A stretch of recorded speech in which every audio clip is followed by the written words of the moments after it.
Hey, welcome to the Learn and Work Smarter podcast. I'm Katie, and this is episode 139. I'm going to tell you right out of the gate that this episode is going to be a little bit unlike the other 138 episodes that I've published up to this point. And if you are new here, and this is your first episode, welcome. With that said, I encourage you to hop around and listen to some other episodes too so that you get the full picture of what we typically cover on this show. If you've been around with me for a little while, you will be able to tell that this one is a little bit different. Here's why. My mission with the Learn and Work Smarter podcast has always been to share strategies, methods, systems, tools to make our lives easier in school and work and even at home. And most of my episodes are packed with takeaways that you can implement like that afternoon. But in today's episode, I'm giving you a little peek behind the curtain and sharing some things that I've not only never shared on this show, but have never shared publicly. I'm going to talk about my own journey as an entrepreneur and starting my own business. And as you can tell from the title of this episode, I'm framing it as the 5 hardest lessons that I have learned on this journey. There are 1,000, even more than that, really positive, mind-blowing lessons that I've learned as well. But hey, this is the angle that I'm taking today because this is what I feel like talking about.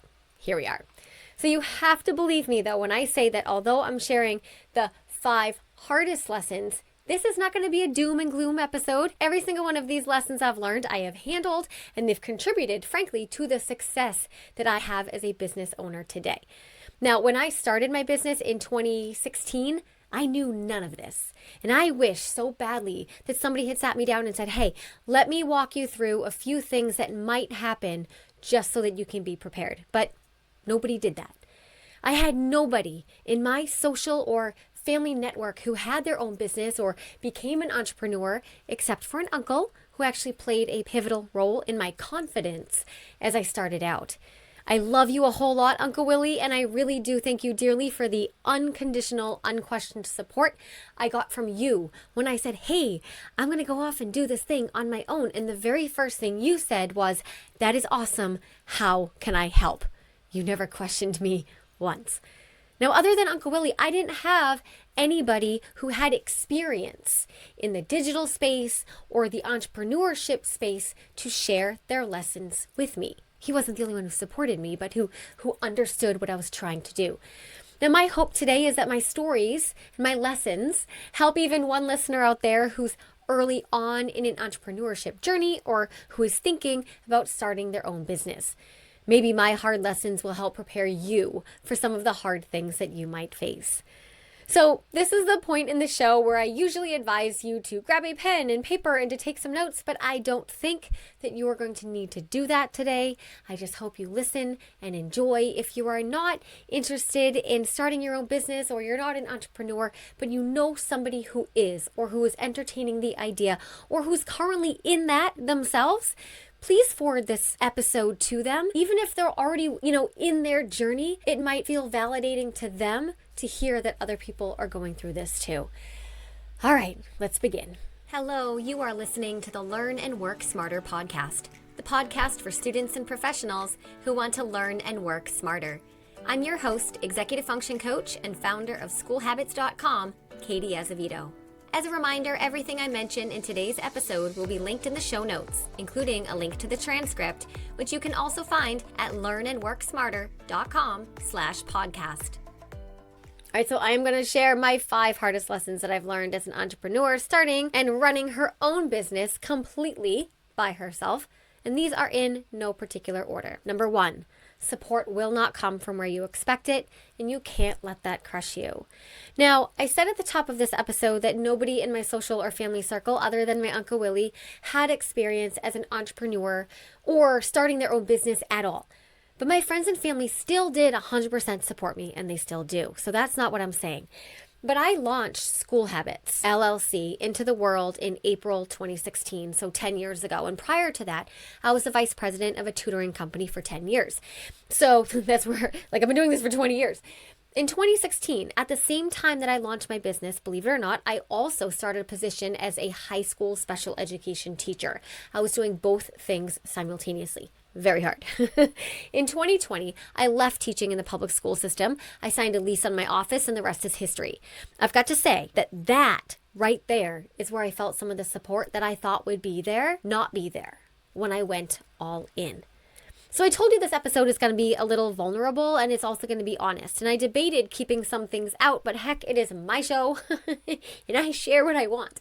So I left teaching at my public school in 2020, and that means that I was simultaneously teaching as a high school special education teacher and running School Habits from 2016 to 2020.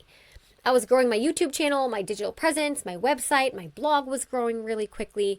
And I was working in the classroom all day with like my students, right, who went to school. And then I was seeing my own private clients after the school day at public libraries until 9 p.m. I was all in on School Habits, the same time that I was also teaching. But the entire time that I was teaching, even though I was creating resources that would help my colleagues, I actually never got any support from them at all, with the exception of, I would say, 2 colleagues. Nobody there in my school system asked me questions about what I was doing when I talked about it. It felt like I got shut down. I had teacher colleagues say, well, I could do that if I wanted to, and like with a scornful face. You know, when I shared that a video of mine had just passed, 300,000 views or something. I was not being taken seriously for what I was doing in terms of my business. I was a damn good special educator in my job. So I was taken seriously there. Like I could write an IEP like anybody. All right. But for what I was doing and for myself, for my own business, it was like it didn't even exist. I did not feel supported at all by my colleagues, who were the number one group of people in my life who valued education the same way I did. It didn't make sense. It still doesn't make sense to me. Like I was creating resources that could so easily make their classroom experience easier. Like, it doesn't make sense. I'm still like, someone explain it to me. I've had people since then tell me it was because it was jealousy, which is so bizarre to me because literally like teachers across the country, across the world have been some of my most supportive fans. I can see from my YouTube analytics that my videos are being embedded in Google Classroom and Canvas, like learning management portals, right? I have a version of School Habits University for Education, which is my study skills course that teaches executive functions. I have a version of that curriculum that's available to teachers to use as a licensed model inside their classrooms. I am pro teacher all the way. So like, I don't know what the deal was for the teachers in my own hometown, in my own workspace. Now, I've also had a very close family member of mine, one who I love dearly, not support me in the ways that I expected or hoped. She says she supports me and claims she tells people about what I do, but I don't think she's ever made a public demonstration of support for what I do in the 10 years that I've been an entrepreneur. And I have to say that that was really hard, and it is still really hard. But what I'm realizing is that when you go off and you leave the pack and you do your own thing and you do things that other people wish they themselves could have chosen to do, they don't always show up the way that you thought they would. And that's okay. You can't let it crush you. I can't let it crush me. I have to keep moving forward. You're going to have to keep moving forward. External validation is really nice to have, but it absolutely cannot be a prerequisite for success. If people don't support you in the way that you expect them to, in the way that they should, I'm putting a should there, all right? You just have to feel what you feel and let it go and keep putting one foot in front of the other. And that is what I do every single day. Now, on the flip side of this, I have received incredible support from the most unlikely places as well. People who have come out of the woodwork to offer their mentorship, people who refer my name without me ever asking or expecting. Believe it or not, these are often people who I'm not even close with. So you have to be ready for that beautiful side of it too. When those closest to you get a little bit weird and you don't understand why, you have to let it roll off your shoulders and know that that's on them and not on you. That's on them and not on me. Now, because I've gone through this lesson and I know exactly what it can feel like, I am absolutely the first person in the universe to support anyone in my social circle or my family circle who entertains the idea of doing their own thing. I am the first to like, share, comment, talk about, publicly declare my support for people in my social circle who are just now 10 years later thinking like, oh, I might want to do my own thing too, even if those people didn't support me. I'm the first in their line. Now, the second lesson I learned in my entrepreneurship journey is that you have to be obsessed and you have to accept the fact that that obsession will be misunderstood. I'm going to be honest here and say that I think in any industry, if you want to achieve the next level from wherever you're currently starting, it does require obsession. You have to put in the reps. You have to work outside of the hours. You have to go above and beyond. To tie it to a cliche, you have to do more than what you're used to doing. You have to do more work and a little bit harder work than what other people are comfortable with. You have to be obsessed with what you're doing, and other people aren't going to like it. Now, I'm not saying sacrifice your mental health and your sleep and all that. There's, of course, boundaries, right? But yeah, you have to grind. That's the truth. Success doesn't happen overnight, and success doesn't happen by sauntering through, a sunflower field hoping that the next level just appears before you. No, you have to work at it and be obsessed with it.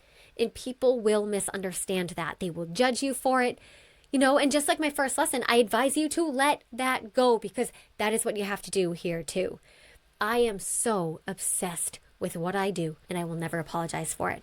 My private practice that I operate, a mile and a half down the street from my house in my beautiful downtown. The digital side of my business, where I'm helping students across the country and across the world inside School Habits University. The executive function curriculum that I license to school systems. My podcast, my YouTube channel, my blog, all of it. I am obsessed with all of it, because I have created it from nothing. I am giving it everything I have. And I do understand that to people who are not in this space, who don't technically have two separate businesses going at the same time, like a private practice and an entire online media company, essentially, this might look bananas. What I do might look bananas, and I don't care. I'm going to keep falling in love with what I do. I'm going to keep nurturing my business and being obsessed with it, even if that makes someone else uncomfortable. So be it. Now, I have pretty strict boundaries over who gets my time and my attention during certain parts of the day. For example, obviously, when I'm with back-to-back students for 8-hour days, at the office, I'm not picking up my phone.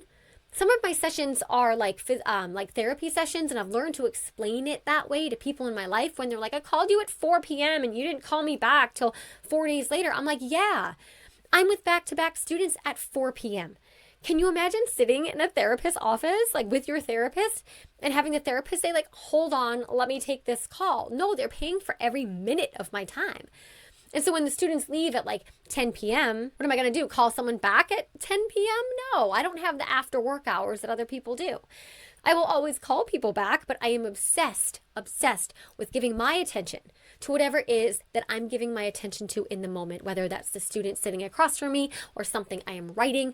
And I can't let others' judgment of that make me feel bad for what I'm doing, because frankly, I don't.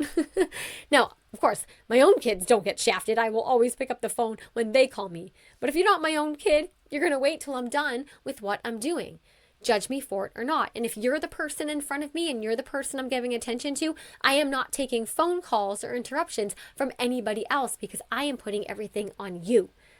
All right, I've had people who I love dearly say like, wow, you work a lot, or aren't you sick and tired of working so late? So actually, those are my hours. Like, I have to wait till after school. Like, I have no choice, right? Like, no, I'm not sick and tired of working so late. I created a business out of nothing. I love it.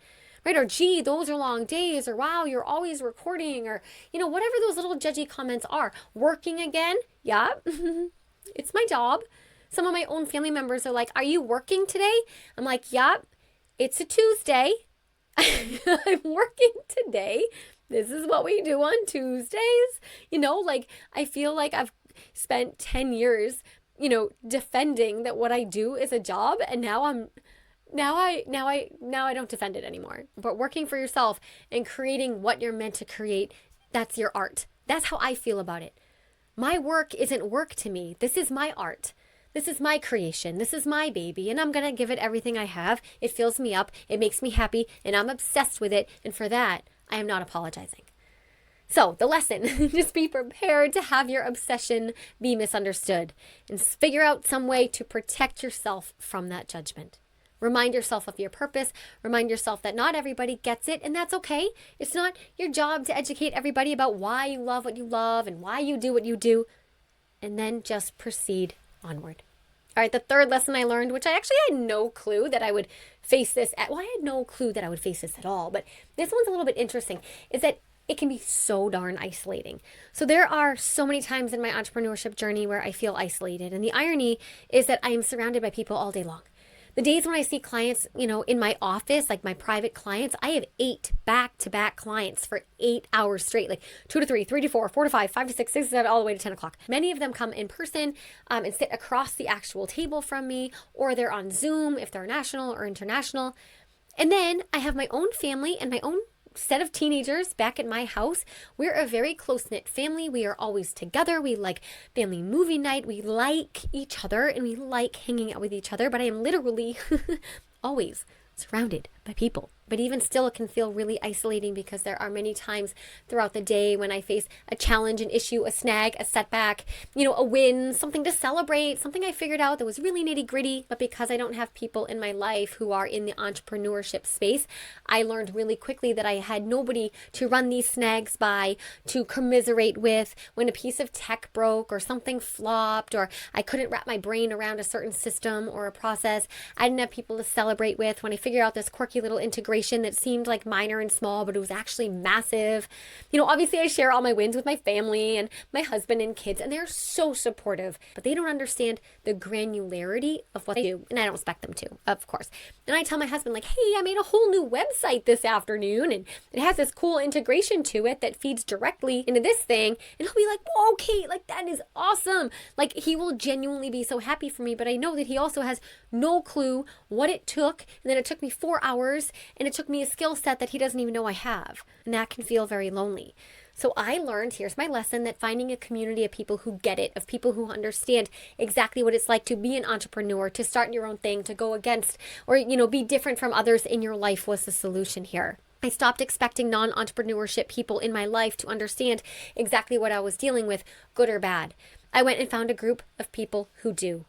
I have a business coach. I pay to be inside of a community full of people who are also in this digital space, who have private practices, who use some of the same technology I do, who have courses and YouTube channels, who get what it's like to be up at 5 a.m. trying to figure out some integration between this thing and that thing, that software, so that the customer can have a better client experience, to have an idea and to be obsessed with it and not wanting to explain it to people around you because you just want to dive in and figure it out. Those people get it. If I'm having a problem, I don't have to lay out all of the context. I can just run the issue by the community and they get it. I gotta say, that has been instrumental in addressing the loneliness. I also have a WhatsApp group of fellow business owners who I've never met. That's a small group of us. I think there's like 9 of us in the group. We're constantly just like pinging each other. What about this? Have you guys tried this? Da, da, da, da. I have another woman in the education space who, understands the digital side of the educational programs. And we are constantly messaging each other back and forth just to be like, I get what you're doing and I see you. Now, if you're thinking of becoming an entrepreneur or starting your own business and you don't have people already in your world who are doing something similar to what you do, my advice is to find a community of people who get it. The reward is so very worth it. All right, moving on to lesson number 4. You have to be okay with working really, really hard and seeing no immediate results. I feel like in today's world, with everything moving so fast, we've been deluded, we've been duped, and we've been lied to. And now we expect that the minute we work a little bit hard on something, the result and the payoff and the glory and the gold sticker chart is just going to appear instantly. But that is not how this stuff works. And maybe I am the only one who's saying this, but it can be really hard to put everything that you have into something and not see your result immediately. Here's the lesson. Be patient. Be consistent. Keep doing it. The work itself is the reward and the result will show up down the road. I remember early on in my early YouTube days back in 2016, I put out video after video with hardly any response. And one day, like a year later, 2 years later, I'm seeing that those old videos have 10,000, 20,000, 300,000. I have one with almost 1 million. It might actually be at 1 million now. Like the other day, it was almost there. Right? And if I had given up on making videos because my first few had like 100 views or whatever, then I wouldn't be where I am. When I created this podcast, I committed to doing 1 podcast a week, regardless of what the outcome was going to be, regardless of the feedback. I was doing it for me. And because I didn't focus on the result, I focused on the effort. It hasn't felt like work. I am obsessed with that. I have enjoyed every second of it. And it doesn't feel like work. And even when it does, I do it anyway because that's what I said I was going to do. That's what it takes to run a business. I am consistent. I haven't missed an episode, in 3 years. and I'm seeing the payoff now. My stats are amazing. I get so much, I don't even check them a lot because I'm like not doing it for that. And then when I check it, I want to like cry sometimes. Like I get so much good feedback on this show. Thank you to each of you. I can see people from, like 200 countries are listening to the show, but did it start that way? No. My first episodes were so cringy, but so what? Like, so what? I didn't give up. I was consistent and I wasn't reliant on instant gratification. If you're going to do your own thing, you have to give up your need for instant gratification and immediate rewards. Delayed gratification is where it's at. Be consistent, stick to the plan, do it for the effort, not for the praise, not for the outcome. And if you do that, it doesn't feel like work. And then the fifth and final lesson is that you can literally figure out anything. Like, hear me, you can figure out anything. There's an expression, I didn't make it, it was from a woman named Marie Forleo, but it's everything is figure outable. Every freaking thing is figure outable. And if you don't think it is, then you don't have the mindset, to be a successful entrepreneur. I'm just being dead serious. When I first started, I had no idea what I was doing. I had never filmed a video in my life. I had never built a website in my life. I had never done any of this in my life. Never even held a camera. But I said to myself, I want to make a YouTube video. So then I said to myself, well, what do I need to do that? And then I said to myself, I don't know. So what did I do? I started Googling. I started obsessing about podcasts. Do you think I knew how to start a business? Heck no. Like not even the first step. Not a single clue. As I said, I don't come from a family of entrepreneurs. I come from a family with very traditional jobs, educators, doctors, attorneys. I didn't have a single person to ask because I didn't belong to the business group that I belong to now. I woke up one day with this bee in my bonnet with this idea for my business. It literally woke me up in the middle of the night. And the very next day, I was so obsessed with doing it that I could not stop thinking about it. I was Googling everything. And by the end of the week, I had created a business plan for myself on a piece of paper that I still have to this day, just as a reminder of where I started. But I knew none of it. I mapped out an idea that I wanted to have, but I didn't know how to make any of it happen, but I figured it out. Actually, 10 years ago, I listened to this podcast. Yeah, podcasts were around like 10 years ago. I listened to this podcast that was like, you absolutely have to have an email list. And I was like, okay, what's an email list? So I Googled it. I learned what it was. And then I immediately just started paying for an email provider to grow my email list. The person on the podcast was like, oh, you need to offer a free resource to people in exchange for their email address. So I did that. It was like 25 study hacks. I created it. It was really bad. I mean, it was really good 25 study hacks, but like the design of it was like bad. I'm not a graphic designer, but I put it out there. And it actually got really, really good feedback. Like people wanted it. So I started building my email list. Today, I have thousands of people who have intentionally chosen to join my email list. If you're not on my email list, you're bananas. That's linked below. Then I was like, wait, I need a website. How do I build a website? So I Googled how to build a website. I had heard of WordPress, but I didn't know what I was doing, right? So I bought a WordPress account. I bought a domain, but did I even know what a domain was? I absolutely did not. But I remember Googling like how to buy a www dot thing. Like I don't even know if I knew it was called a URL. I like probably not. Then I did that and it took me like 1,000 years, but I built everything myself. I did have help earlier on with my WordPress website because I built it myself. And then I was like, this is a little bit bad. And then so I hired somebody to like do something better with it. But then I had that guy for like, I think a year. But since then, it's been completely me. I've changed it a million times. I know it inside out. I know CSS. I know HTML. I have 5 websites that I have built myself. Every single thing that you see that's put online that's something digital about my business or my YouTube or my podcast, I build that. I don't have a graphic designer. I don't have a website designer. I don't have a marketing person. That's me. I record my own videos. I edit them all. I record my own podcasts. I edit them all. I don't have a web designer. I don't have a copywriter. I don't have a marketing team, a graphic designer. These are all skills that I developed out of nothing just by figuring it out. And they were really freaking hard. Let me tell you, they were really freaking hard, but you can figure out anything. If starting your own business were easy, every single person would do it. If you're committed to doing your own thing, if there's something that you're obsessed about, but it's hard or you don't know where to start, so what? Figure it out. Of course it's hard. Figure it out. Every single thing can be figured out. And if you're listening to me say this right now and you're like, well, no, because like what I'm thinking of is really actually very hard, then I don't think you're cut out to be an entrepreneur. You cannot have that mentality and succeed. Yes, it's hard. And so what? Every single day I do something super hard that makes me uncomfortable, that I don't know how to do, that I have no clue how to do, and then you figure it out. And then you add that skill to your toolbox. And the next time you do that thing, it's not hard anymore. The key lesson here is go into entrepreneurship knowing that it's really hard and be willing to do those hard things without a lot of drama or emotion. Don't take hard things as a sign that you can't do them or that it's impossible or that it's not meant for you. There hasn't been a single thing that I wanted to do in my business that was impossible and that I wasn't able to figure out. No joke. There is not a single idea I have ever had that I haven't been able to figure out. And I'm not saying that to brag. No, I get, now that I'm saying that, it sounds like I have figured out everything. No, but I'm saying that to give you hope because I don't have an MBA. I have a master's degree in special education. I don't have a marketing degree. I have dual bachelor's arts degrees in Spanish and English. I don't have a web design degree. I grew up painting oil painting portraits. Okay? Little side note, I can draw a heck of a portrait. So if I can figure all of this stuff out, and we definitely did not have any AI at the time. Oh my gosh, all I had was like good old basic Google. Then you can figure it out too, okay? Like that's my point. I'm giving you hope. So I feel like this episode was a little bit cathartic for me. I hope it wasn't too much for you. I have a lot of emotion. I'm very passionate about what I do, and you can probably hear that in my voice.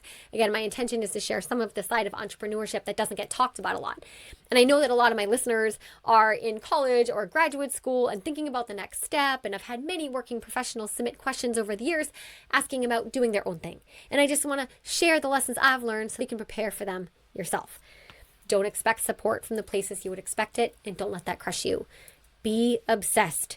You have to be obsessed with what you're doing, and people will judge you for it, but you have to ignore them. They will also underestimate you and what you are doing. You have to ignore them. Entrepreneurship can be isolating, so find your people.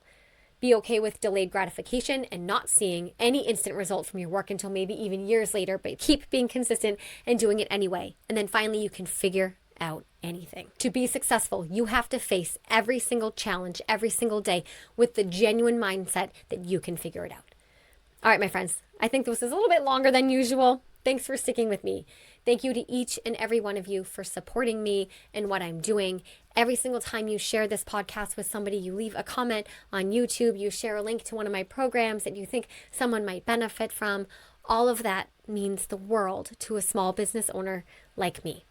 So please know I have the deepest gratitude for each and every one of you. Keep showing up, keep doing the hard work, keep asking the hard questions, and never stop learning.